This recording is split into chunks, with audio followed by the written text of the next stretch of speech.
Oops, andito na naman si Uncle Tak. Dahil nagugutom na nga ako, sa labas na ako kumain. Ang in-order ko nga itong papaitan at bopis. Tara muna mga uncle, samahan niyo muna akong kumain. Unang subo, kasarap talaga ng bopis at papaitan.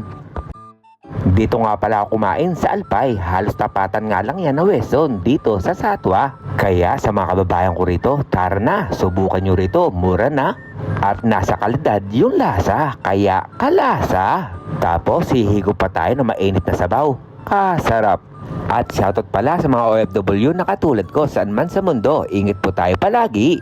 At ngayon, balik na tayo sa aking kinakain. Follow up naman tayo ng bopis ulit. Pero hinay-hinay lang tayong kumain sa pagkaing laman loob. Dahil alam nyo na, nakaka-rayuma raw ito. Okay lang naman kumain basta minsan-minsan lang sa isang buwan. Kumakain naman ako nito ng 2 times o 1 time sa isang buwan nga. Pero hindi ko naman uubusin ito, baka sumakit na naman yung tuhod ko.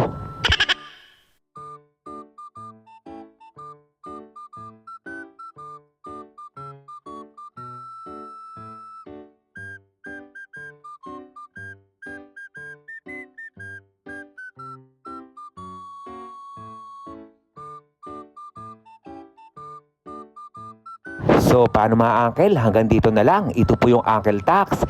Ingat!